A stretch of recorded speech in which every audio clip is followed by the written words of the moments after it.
The American dream stood proudly on the corner of Rodeo and Sandina Street. A pristine two-story home with white siding, trimmed hedges, and a red front door polished to perfection.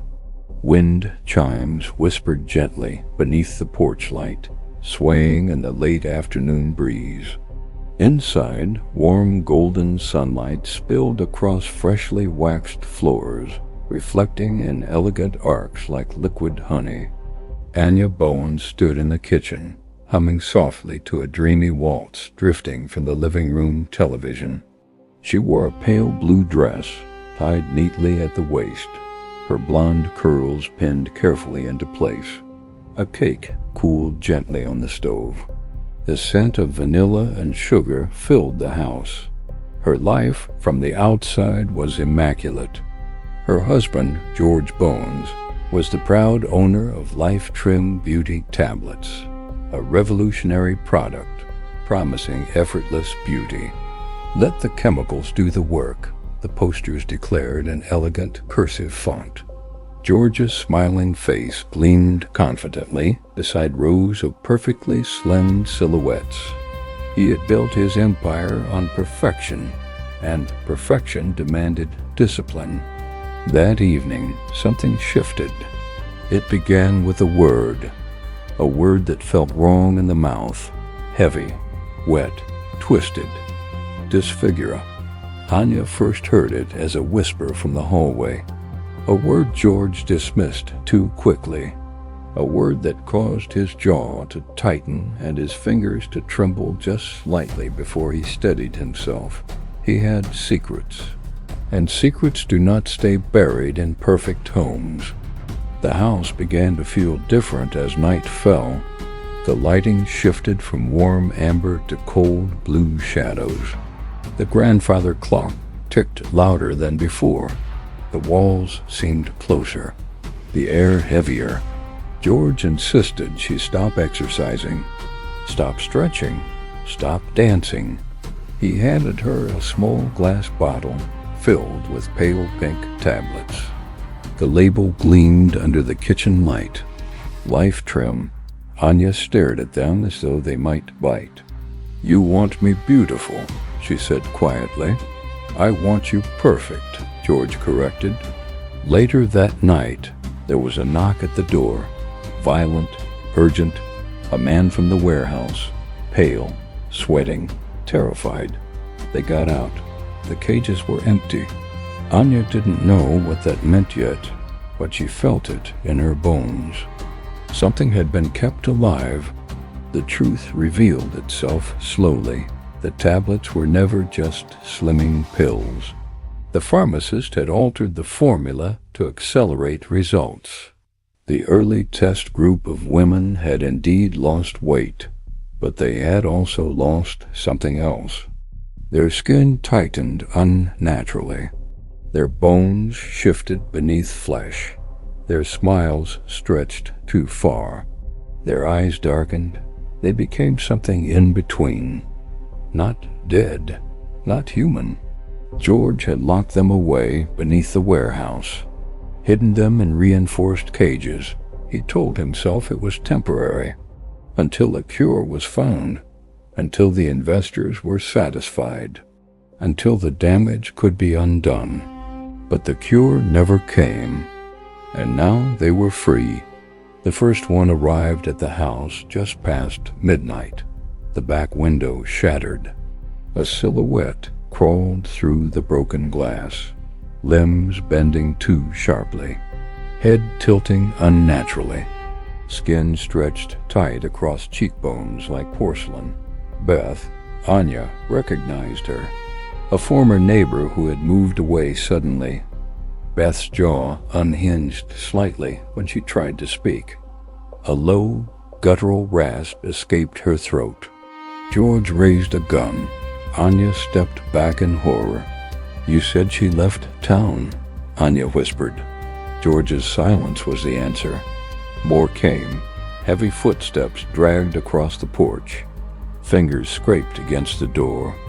The house that once symbolized perfection now trembled under assault.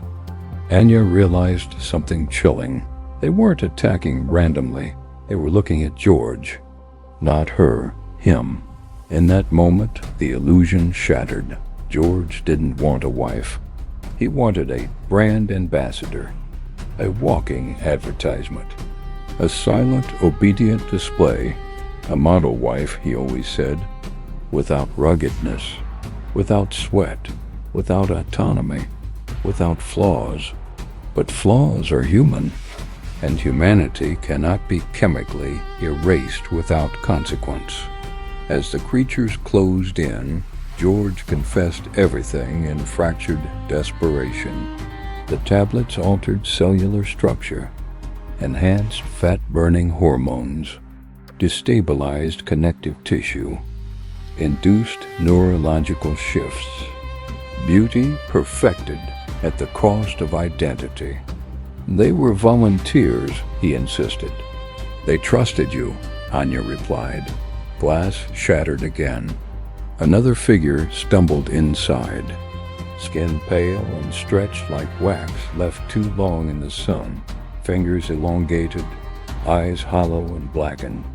They moved toward George. Not mindless, not random, purposeful. George fired the gun wildly.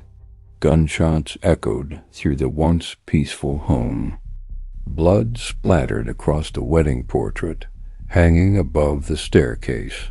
The dreamy waltz music from the television began playing again, distorted and warped. Anya realized something profound in that chaos. The women weren't monsters.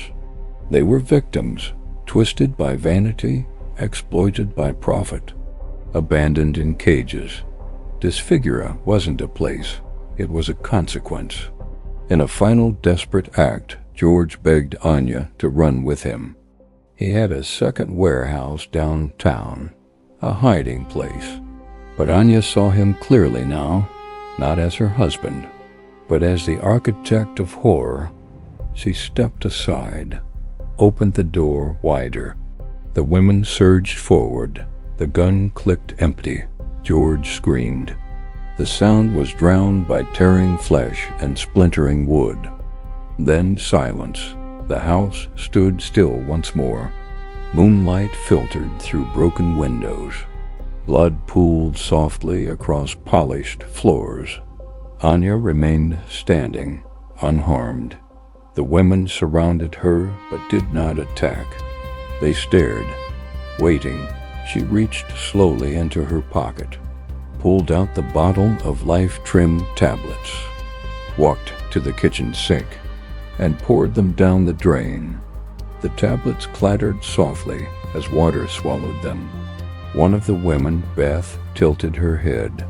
For a moment, something human flickered behind those darkened eyes. Gratitude. Then they turned and vanished back into the night. Morning arrived. Police cars surrounded the home. Reporters whispered about a tragic home invasion, a chemical scandal, an unfortunate accident. Anya stood quietly on the porch, wrapped in a blanket, staring at the sunrise. The American dream still stood on Rodeo and Sandina Street. But something fundamental had changed. Perfection had cracked, and beneath it, truth had crawled free. Hey everyone, quick question for you. Did you know that over 95% of the people who watch our videos aren't actually subscribed to the channel? We totally get it. Life gets super busy, and hitting that subscribe button is probably the last thing on your mind. But here's the thing, subscribing is completely free, and it is the single best way to support us and help us keep making the content you love to watch. It literally takes just 1 second to click, but it makes a massive difference for us. So, if you're enjoying what you see, please consider hitting that subscribe button and joining our awesome community. It would mean the world to us. Thank you so much for your support, and we'll see you in the next video.